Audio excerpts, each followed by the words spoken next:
Olá! Iremos conversar um pouco sobre investimentos. O que é, quais são os melhores, quais as vantagens e desvantagens. Meu nome é Sebastião Rodrigues, bem-vindo ao nosso canal. Caso você não seja inscrito ainda, inscreva-se e dê aquele likezinho para reforçar o engajamento do nosso canal.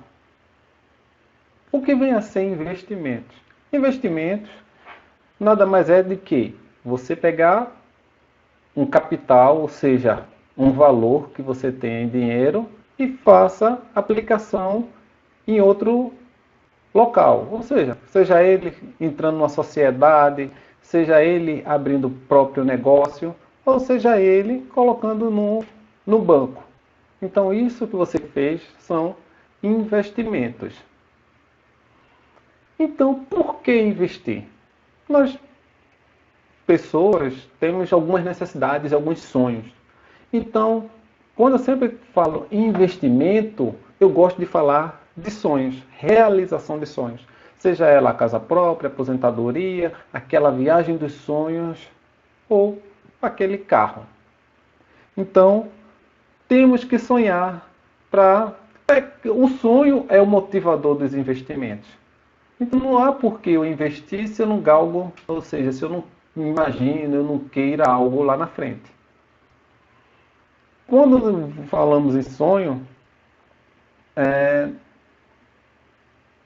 um escritor, e ele é administrador também, Robert Kiyosaki, ele desenvolveu um quadrante, onde esse quadrante, ele pegou uma população e disse, as pessoas que estão aptas a trabalhar, eles se encaixam dentro desses 4 perfis, onde os dois à esquerda, que são os empregados e os autônomos, são os que, vamos assim dizer, recebem menos dinheiro, né? No final das contas é que tem o menor volume de dinheiro, porém concentra a maior parte da população. Aproximadamente 60% das pessoas aptas a trabalharem estão como empregado de alguma empresa, ou seja, troca o seu tempo por dinheiro, ou elas são autônomas. Elas têm que trabalhar para ter o dinheiro. Se ela não trabalha, ela não recebe. O empregado não. Ele sabe que, adoeci, eu vou no hospital, pego a declaração lá, e aí eu pego um atestado, e aquele dia é abonado na minha falta, e no final do mês vou receber o meu salário completinho, lindo, maravilhoso. Porém, se eu sou autônomo e eu adoeço, naquele dia eu não faturo. Se eu não faturo, eu não ganho dinheiro. Eu não estou levando o pão de cada dia para minha mesa. Ou seja, a situação do autônomo, ele tem, entre aspas, uma liberdade para gerir o tempo dele, onde o empregado não tem, ele tem que cumprir aquela carga horária, naquele horáriozinho todo dia entre 8 e 18, está no escritório. Se ele trabalha em turno 12 por 36, ele vai estar naquele horário, tem que estar disponível para a empresa. O autônomo não, ele faz a carga horária dele, é mais flexível, porém, se ele não trabalha, ele não ganha. Os dois da direita, onde tem o primeiro é dono de empresa e logo em seguida os investidores, esses sim, eles são mais flexíveis. Eles têm mais recursos, porém a parcela aí da população em torno de 5% só. Ou seja, 5% da população retém a maior parte da riqueza do país. E onde 95% da população não. Esses 95% praticamente trabalha para os 5%. Só que os donos de empresa têm um problema. No início, quando primeiro que ele vai pegar o capital dele e dos sócios para abrir o negócio. Então ele está arriscando o dinheiro. Ou seja, ele está tentando, ele está investindo. É um tipo de investimento. Ele está acreditando que aquele sonho dele de que abrir aquela empresa vai dar certo. Então ele tem que trabalhar arduamente até a empresa se consolidar. Para aí sim, depois de alguns anos, algum tempo, ele dizer, não, agora eu estou confortável, posso tirar férias, os recursos que estão entrando é do meu agrado. Mas até chegar esse momento, eles vão trabalhar um monte. E diferente do autônomo e diferente do empregado, esse já acorda sabendo o que tem que fazer no dia e quando vai dormir já fica imaginando o que é que ele vai fazer no outro dia para a empresa dele desenvolver mais. Enquanto o empregado não. Eu tenho que estar lá de 8 às 18, faço minha atividade e larguei. Não quero nem mais saber. Bati o ponto, não quero nem saber se a empresa existe. O autônomo também. Fechei aquelas minhas vendas, aquela minha atividade, só amanhã, não quero nem saber o que vai acontecer. Mas o dono da empresa não. Ele acorda pensando o que é que vai fazer e vai dormir imaginando o que ele pode melhorar. Ou seja, ele nunca para de trabalhar. Então, qual o melhor?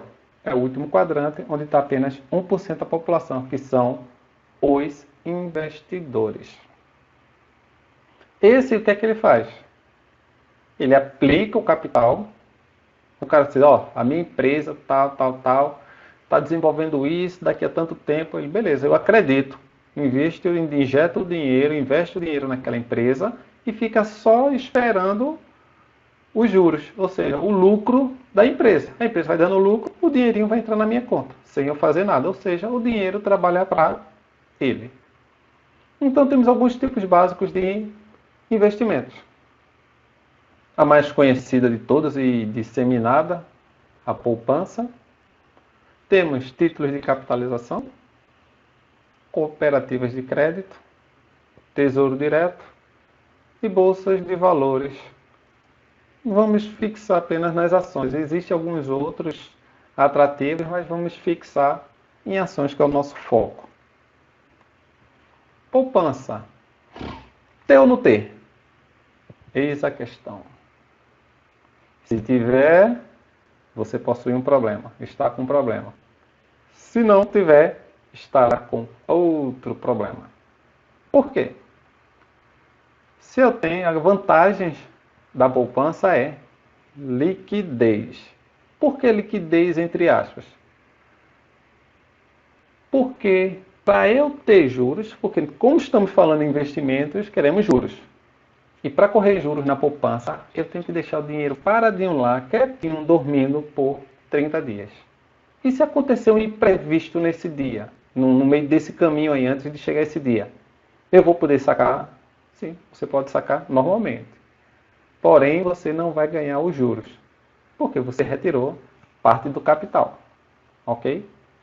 Então, a liquidez é o fato de você chegar, pegou o cartão de crédito, foi lá no caixa eletrônico, sacou o dinheiro, no momento que você quis. É essa facilidade que a poupança te dá. Mas, como eu disse, é uma falsa liquidez. Porque você tem que deixar o dinheiro parado 30 dias para poder entrar um jurozinho, que é muito pouco. Desvantagem. Como já antecipei, se você retirar antes dos 30 dias, que chamam de aniversário da poupança, você vai perder os juros. Ok? Não ok. Paciência. Só rende 1,58% ao ano. Ou seja, se eu botar R$1.000, daqui a um ano, eu vou ter R$1.015,80. Por quê? Porque ela é atrelada à Selic. Como ela custa, o valor dessa taxa da poupança é 70% do valor da Selic. Ou seja, a Selic hoje está em 2,25. 70% de 2,25 é 1,58% ao ano. A inflação do país, só para você ter ideia, a meta da inflação para esse ano, 4%. Ou seja, a poupança nem iguala com a inflação, ou seja, a gente está perdendo dinheiro. É triste, mas é verdade. Se você deixar seu dinheirinho na poupança, você está perdendo dinheiro. Infelizmente. É uma má notícia. Outra má notícia. Títulos de capitalização. Mesma questão. Ter ou não ter? Eis a questão. Se tiver, está com problema. Se não tiver, é melhor ficar sem, amigão. Por quê? Não tem vantagem alguma. Para não dizer que não tem vantagem, você tem que apelar para sorte. E quando falamos de investimento, não falamos de sorte. Porque sorte é um jogo de azar. Então, se você não tem, é melhor nem entrar. Porque você só vai ter algum rendimento bom se de fato você for sorteado. Se você for sorteado, realmente aí você ganha algo a mais, então valeu a pena o rendimento. Mas, como a maioria dos casos não vai conseguir, ou seja, não entre. E ele rende menos ainda que a poupança. Se a poupança está 0,70, ele é 0,50. É triste, mas é verdade. Título do Tesouro Direto. Tesouro Direto. Vantagem, 100% seguro. É 100% mesmo? 100% não. Mas podemos considerar que sim. Por quê? Você só vai perder se o país quebrar. O que é o Tesouro Direto? Na verdade, o Tesouro Direto é um programa do governo federal, junto com o Banco Central, que ele abriu a parte da dívida do país para as pessoas físicas. E nada mais do que justo, né? Por quê? O governo federal, assim como o governo estadual e municipal, não ganham dinheiro. Por que não ganham dinheiro? Porque eles não oferecem serviço para nós comprarmos, para eles terem algum dinheiro. Não, eles vivem de impostos. Ou seja, nós cidadãos é que mantemos a máquina. Sabendo disso, as dívidas do país, quando ele lançava título público, antes do advento do programa de Tesouro Direto, só apenas bancos e fundos é que podiam comprar esses títulos. Então, o país ficava literalmente na mão dos bancos e dos fundos. Aí o que é que eles fizeram? Não, vamos fazer o seguinte, já que as pessoas físicas é quem dá recurso para o governo federal, vamos disponibilizar 10% das nossas dívidas também para as pessoas físicas, quem quiser comprar? Então, na verdade, é isso. O Tesouro Direto o governo está precisando de dinheiro para investir em infraestrutura, para investir em saneamento, para investir em saúde, educação, parará, parará, parará. Aí ele lança alguns títulos. Aí, quando você vai lá, ou direto no Tesouro Direto, ou através da corretora, do site da corretora, e você compra um título do Tesouro Direto, você está comprando a dívida do país, o país vai te dar um jurozinho em cima, ou seja, você vai ganhar uma besteirinha que hoje, falando especificamente da Selic, está rendendo 2,25 ao ano. Então ele vai te dar daqui a um ano 2,25%. Só que aí tem uma grande sacada. Ela, diferentemente da poupança, que corrige a cada 30 dias, ela corrige diariamente. Todo dia ela faz a correção. 2,25 ao ano vai dar 0,01 ao dia, por exemplo. Então, todo dia ele corrige 0,01, 0,01, 0,1, em cima do valor que você investiu. Ok? Joia. Então, não tem risco de quebrar, de você perder tudo e corrige diariamente. E como é a questão do saque? Diferentemente da poupança, que eu posso sacar no mesmo instante, os títulos do Tesouro é sempre no dia seguinte. Ou seja, se eu pedir hoje, só vou poder o dinheiro vai estar na minha conta amanhã. Esse momento que a gente solicita num dia e cai no outro, a gente está dizendo que isso é uma transação de dia mais um. Quando é D mais um, ou seja, eu pedi num dia e vai cair na minha conta no outro.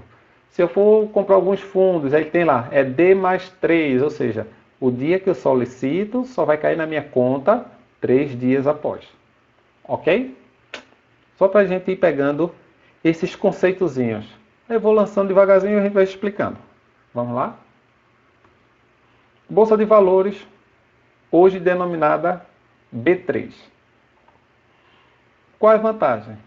Ao longo prazo, não há investimento que renda tanto quanto ele, ok? Você vai se tornar sócio das maiores empresas do país. vai te dar uma renda passiva, ou seja, o dinheiro vai trabalhar para você. Opa, já estou caindo naquele último quadrante de Robert Kiyosaki que você mostrou lá na frente? Exatamente. Quando eu começo a pegar um certo capital e vou colocando na bolsa, ou seja, vou comprando ações de alguma empresa, eu me torno sócio automaticamente. Vai ser um sócio pequenininho, dependendo do volume que você colocar. Mas eu sou sócio, eu também sou dono.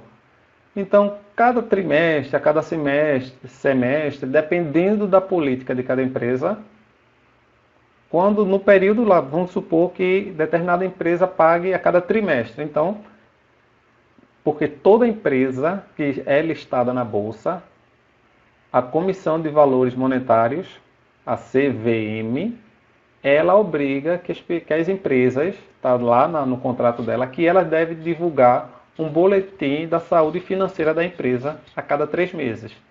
Então vamos lá, aí chegou o primeiro trimestre, aí ela disse lá, ó, tive um lucro de tantos milhões de reais. Ela, massa. Desses tantos milhões que ela teve de lucro, X% é para ela reinvestir na própria empresa e deixar como caixa, porque ela tem as obrigações dela para pagar. E, vamos supor, 25% desse valor eu vou distribuir para os acionistas. Então não é, tenho tantos milhões, vou dividir. Eu tenho 10 milhões, tenho 10, por exemplo, 10 sócios. Eu vou dar 1 milhão para cada um? Não. Se um tiver 90% das ações, outro tiver ele vai dividir proporcionalmente. Ele vai dizer, ó, eu tenho tantas ações, então o lucro é de 10 milhões, se eu pegar 10 milhões e dividir pela quantidade de ações, vai me dar 50 centavos, por exemplo. Então, eu vou pegar esses 50 centavos e multiplicar pela quantidade de ações que eu tenho.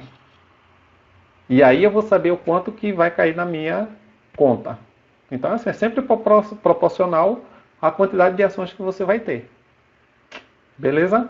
Isso aí é a renda passiva. Você não fez nada e a empresa começou a dar lucro e o dinheiro começou a entrar na sua conta. E ainda tem outro detalhe que, se a empresa começou a dar lucro, é porque a empresa está crescendo. Se a empresa está crescendo, o valor dela no mercado também aumenta. Aí vamos supor que tu comprou a ação da empresa R$10, daqui a 1, 2 anos ela está valendo 15, 20. Ou seja, além de você estar ganhando mensalmente, trimestralmente, aquele bônusinho lá na sua conta, que são os dividendos, está caindo na sua conta, se você um dia dizer, não quero mais continuar nessa empresa, quero vender, você ainda vai ganhar também em cima do valor de mercado, que hoje você comprou a 10, por exemplo, vai vender ela a 20. Cada ação que você tiver. Se você tiver 1.000 ações, você vai ganhar R$10 em cima de cada 1.000 ações. Aí você multiplica 10 vezes 1.000, você vai ganhar só nessa brincadeirinha aí R$10.000. Ok? Vamos lá. Outro detalhe. Não existe uma estratégia milagrosa. Se alguém chega para você, não, eu tenho a fórmula, eu tenho o jeito certo de ganhar na bolsa. Quando o cara diz isso, fuja. Não existe fórmula correta.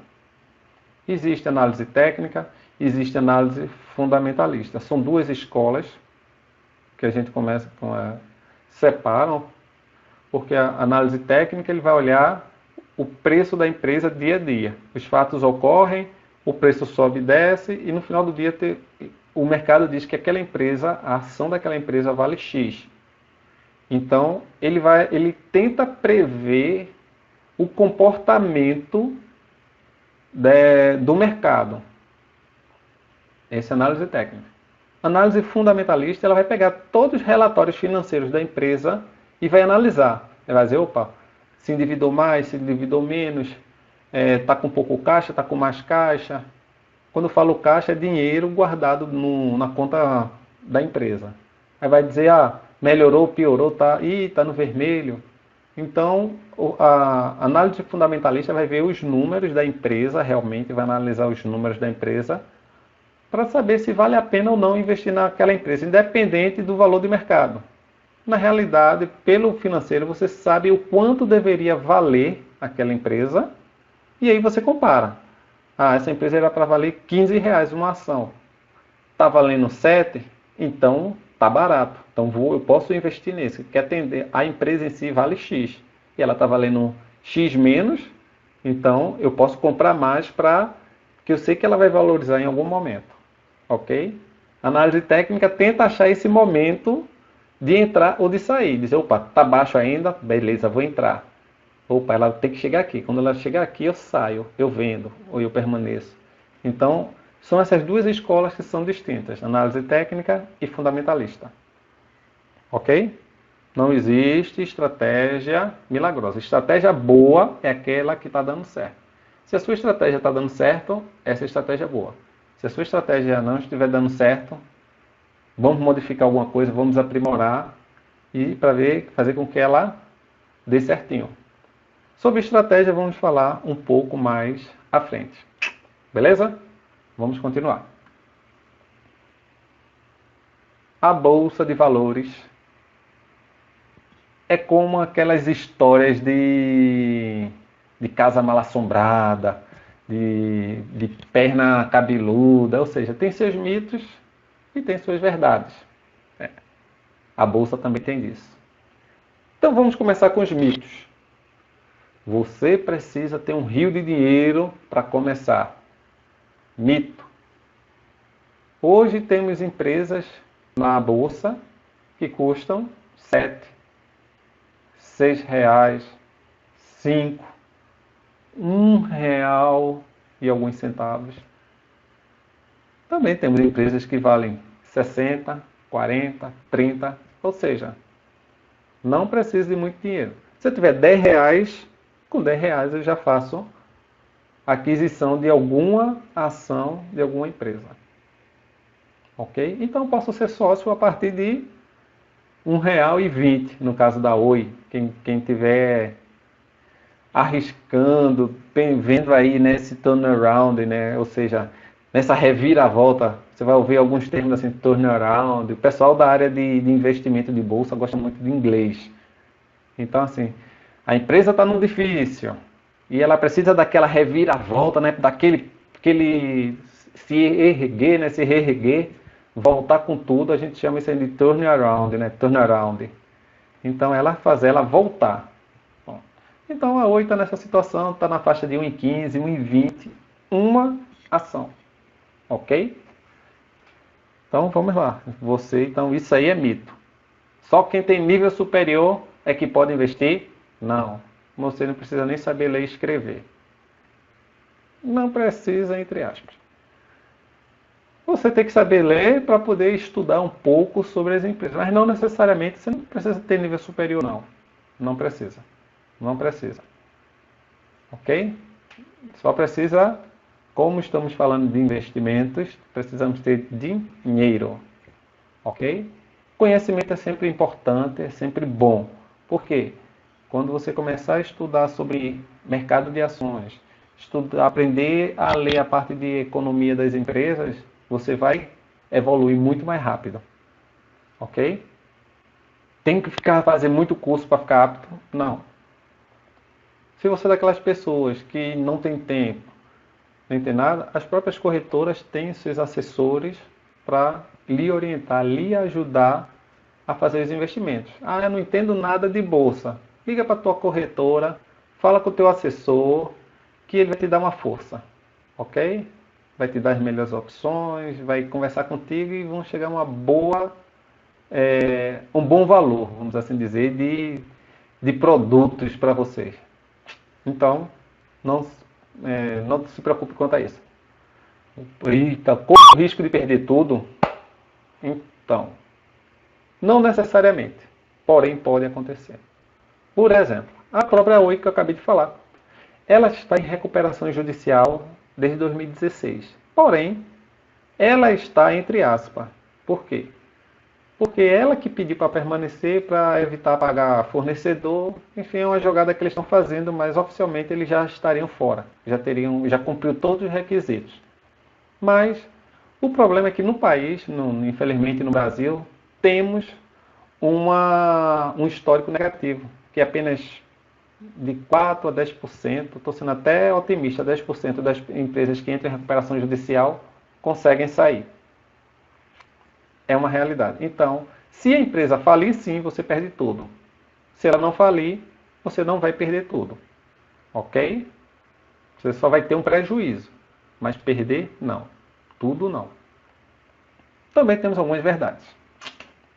Você precisa de uma corretora, porque não tem como você chegar na bolsa, ligar para a bolsa e querer comprar ações de nenhuma empresa. Você pode ser o cara mais rico do mundo, se não tiver uma corretora, você não compra. Ok? Precisa de uma conta corrente ou uma conta poupança. Enfim, você precisa de uma conta em algum banco. Por quê? Precisa de uma conta de um banco. A Secretaria da Fazenda, a Receita Federal, precisa rastrear para onde vai e vem o dinheiro. Então, quando você se cadastra na corretora, ele vai perguntar qual é o banco.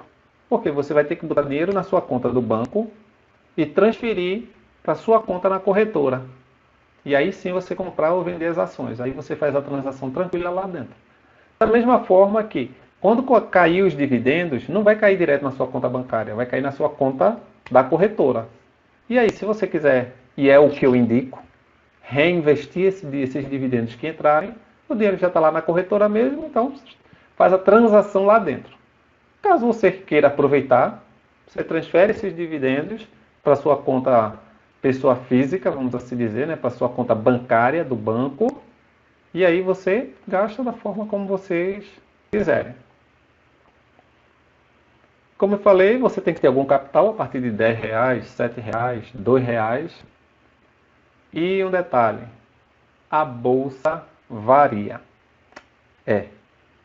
A bolsa varia. Conforme eu mostrando esse gráfico aí da Uzi Minas. Ela começou com um certo valor, sobe, sobe, sobe, sobe, sobe, sobe, e desce, desce, desce, desce, desce. Tem uma máxima no mercado financeiro que é: a bolsa sobe de escadas, bem devagarzinho, né? Degrau a degrau, mas quando desce, amigão, pode descer de elevador. E aí, Sebastião? Não, aí é... Como eu falei, a questão da estratégia, você saber o momento de entrar, de sair. Uma dicasinha. Nunca brigue com o mercado. Você não vai saber mais do que o mercado. O mercado sempre vai saber mais do que você. Isso pode ter certeza. Se você vê que o movimento está acontecendo, acompanhe o movimento. Não vai brigar contra, não. Se está todo mundo vendendo, tente sair da operação também. Tente vender seus papéis. Porque se os grandes estão vendendo, quem é você para brigar com o grande? E na verdade os grandes é que ditam o preço do mercado. Ok? Então fica essa dica aí. Se você vê uma movimentação, todo mundo saindo, sai. Não fique na torcida não. Porque, como eu disse, bolsa não é aposta, entre aspas, né? Não é depender de sorte. Existem indicadores. Você começa a ver a movimentação, você começa a prever. Se você analisa alguns fatores e você escuta bem os teus assessores da tua corretora, você vai saber o momento de sair e o momento também de entrar. Ok? O que preciso saber antes de começar? Então, tem algumas coisas que nós precisamos definir. Estou aqui hoje, eu vou entrar na bolsa. Beleza, vai entrar na bolsa. Que ótimo, que poxa, velho. Que boa decisão que você tomou na vida. Mas vamos puxar o freio de mão um pouquinho. Por quê? Eu tenho que ter algumas coisas em mente antes de dar um passo. Primeiro, eu tenho que saber qual é o meu custo de vida. Como assim?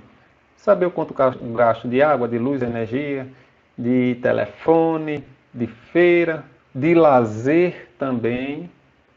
Então, eu tenho que saber durante um mês quais são os meus custos. O que eu preciso para viver durante um mês? Algumas pessoas, eu preciso de um salário mínimo, 1.045. Tem outros que dizem, eu preciso de R$3.000, outro preciso de 5.000. Então, baseado nisso, você vai criar uma dívida para você mesmo. Vamos supor, vou dar um exemplo hipotético, a pessoa ganha R$2.000 por mês. Os vencimentos dele são R$2.000. Porém, o custo de vida dele é apenas R$1.000. Sobra R$1.000. Quando eu faço o custo de vida, vamos botar mais 1.500. Lembrando que o custo de vida é tudo, incluindo o lazer. incluindo lazer, ok? Então, meu custo de vida é R$ 1.500, ou seja, vai sobrar R$ 500. Então, eu posso criar uma dívida minha de R$ 500, porque é justamente aqueles 500 que iriam sobrar. E aí é que vem a sacada. Você criou, você já sabe, você mapeou durante o mês tudo que você precisa, o quanto você precisa por mês. Então você cria na sua mente uma dívida de R$ 500, no nosso exemplo. 2.000, eu preciso de 1.500, sobrou 500. Então a minha dívida pessoal são de R$ 500. Então quando eu receber o meu salário no final do mês, a primeira dívida que eu vou pagar de todas é a minha. Então, a primeira coisa que eu faço, entrou o salário, pego R$ 500, transfiro para a minha conta da corretora. Só vai sobrar os 1.500. Aí eu vou pagar, depois de ter transferido esses 500 para a minha corretora, que é minha dívida que eu paguei, aí eu vou pagar água, luz, telefone, celular, enfim, internet, Netflix, cartão de crédito, enfim.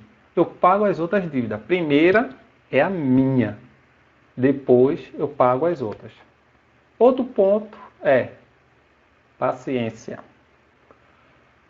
Muita paciência. Por quê? Porque na bolsa as coisas não acontecem da noite para o dia. Às vezes, esporadicamente, acontece. Mas via de regra, não. Como eu falei lá no início, precisamos de tempo. E o tempo vai trabalhar a nosso favor. Ele vai gerar aquela bola de neve a nosso favor e não contra. Como o cartão de crédito joga contra. Ela vai jogar a favor. Então, requer muita disciplina. Todo mês, quentinho. Quentinho. No nosso exemplo, ok? Não precisa ser quente todo. Esse mês o meu carro bateu, eu tive que trocar pneu, só dá para colocar 100. Beleza, coloque 100. Mas o importante é você estar sempre investindo, ok? E por que pagar minha dívida primeiro? Porque, amigão, se vocês deixarem para depositar, investir o dinheiro que sobrar, eu digo a você, nunca sobra, ok? Então, criei minha dívida, primeira coisa que eu pago, minha dívida própria, e a vida segue, vou pagar depois as outras. E como eu falei anteriormente, não acredite em quem diz que tem fórmula mágica. Não existe fórmula mágica na Bolsa de Valores. Existem indicadores que mostram que determinada empresa está subindo ou está descendo. Ok? Então, Bolsa de Valores.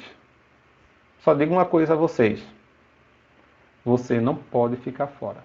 Se você quer realizar seu sonho, você não pode ficar fora. Esse é o melhor dos conselhos que eu posso dar a vocês. Não pode ficar fora. Ok? Se você assistiu o vídeo até aqui, agradeço. Deixa aquele like caso você não tenha dado. Inscreva-se em nosso canal caso vocês não sejam já inscritos. E nos próximos vídeos, aí nós vamos abordar mais detalhadamente sobre cada ação que a gente pode tomar dentro da bolsa. O que é ação, enfim, a gente vai destrinchando esses mitos e mostrando a realidade como se trabalhar dentro dela. Muito obrigado, um forte abraço a todos. Até mais.